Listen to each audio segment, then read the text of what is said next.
E aí, pessoal, tudo bem? Aqui é o Rico do Encucar e nós vamos para a videoaula do dia 2 do nosso Advento de Páscoa, a última semana de Jesus.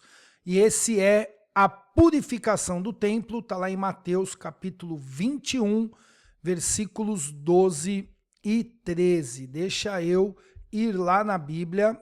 Aqui no Logos eu já abro várias versões, mas eu vou ler essa que está aqui no cantinho, tá bom? Que é a NVT. Lembra que ler em mais de uma versão é apenas uma sugestão. Você pode ler uma versão só, se o teu filho é muito pequeno, inclusive eu recomendo NTLH. Bom, o texto diz o seguinte, você ora com o seu filho e depois você lê o texto. Então Jesus entrou no templo e começou a expulsar todos que ali estavam comprando e vendendo animais para os sacrifícios. Derrubou as mesas dos cambistas e as cadeiras dos que vendiam pombas, dizendo, as escrituras declaram, meu templo será chamado casa de oração, mas vocês o transformaram em um esconderijo de ladrões.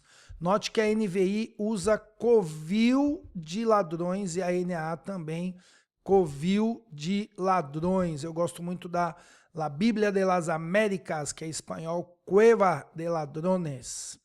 Bom, então você vem aqui no devocional e lembra que antes de entrar na folha de estudo, passa rapidinho pela linha do tempo. Então você vai falar aí, né, para a criança a respeito dessa linha do tempo, dessa sequência que está acontecendo nessa última semana.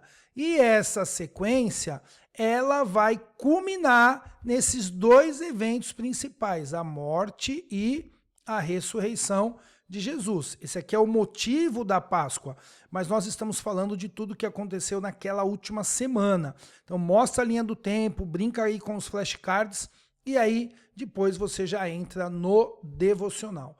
Aqui no devocional começamos com observação.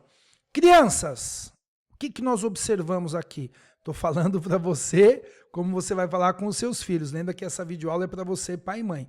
Filho querido, filha, crianças, o que a gente observa aqui?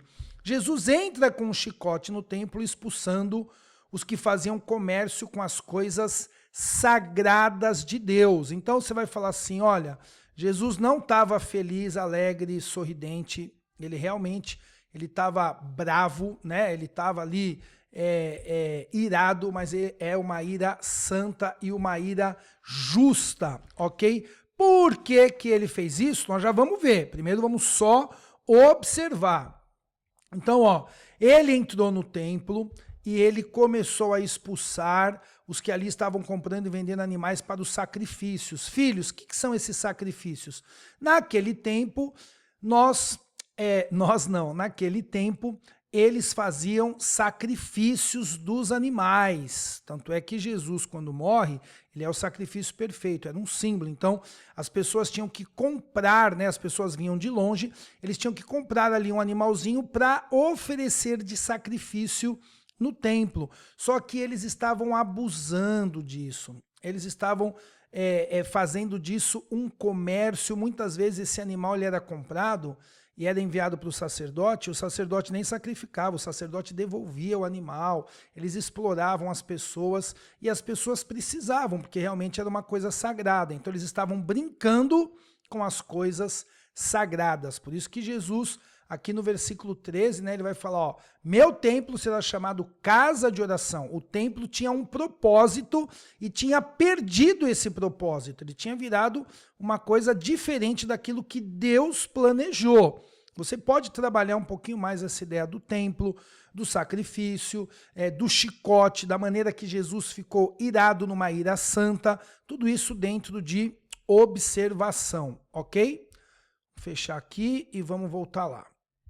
Agora sim, o que isso significa? O episódio aconteceu para purificar o templo e chamar ao arrependimento.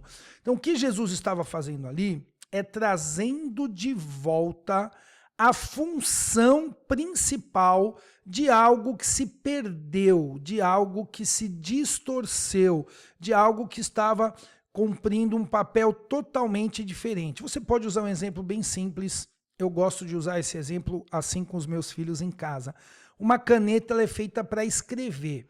Mas pensa que você pega uma caneta e você começa a misturar ali no café, você põe açúcar e você mistura, né, o café com açúcar ali.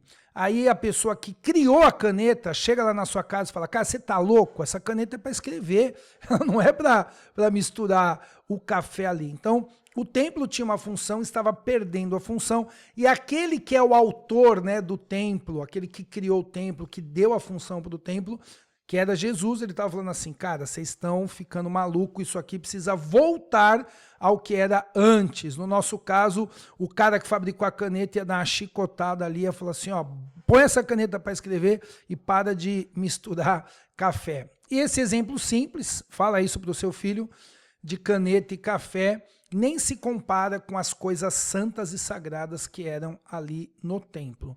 Bom, o que isso significa para a nossa vida no dia a dia, na prática? Vamos pensar agora na aplicação. Somos templos do Espírito Santo, Deus quer limpar nossa sujeira e nos manter santos. Então, você vai falar que hoje nós somos o templo do Espírito Santo. Deus habita em nós e nós temos uma função que é adorar a Deus. E muitas vezes nós estamos corrompendo isso e nós estamos então se desviando desse propósito principal de Deus em nossas vidas. Agora, lembra que lá na observação você vai trabalhar a questão do templo e do judeu, tá? Fala lá do templo de Israel, dos judeus e tudo mais, para que na aplicação a criança entenda bem. Agora tá, como é que eu vivo isso? Porque hoje não tem mais templo, né? Algumas pessoas talvez até possam falar da igreja que está perdendo a sua função. Também cabe, talvez. Vamos falar mais de nós, vamos chamar a responsabilidade para nós mesmos.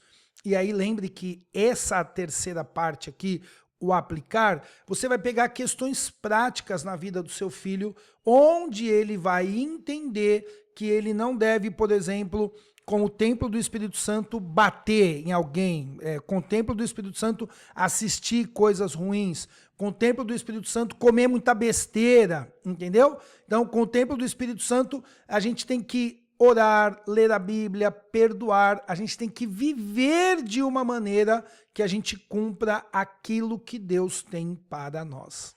É isso aí, espero que isso te abençoe a sua casa e você possa aí mostrar esse chicote pro seu filho e falar, olha, é melhor a gente se alinhar naquilo que Deus tem para nós, porque senão é como se Jesus estivesse chamando a nossa atenção aí, porque ele nos ama. Jesus amava o templo, amava tudo que acontecia ali, então ele realmente não queria que aquilo ficasse distorcido. Deus abençoe, paz do Senhor, valeu, tchau, tchau.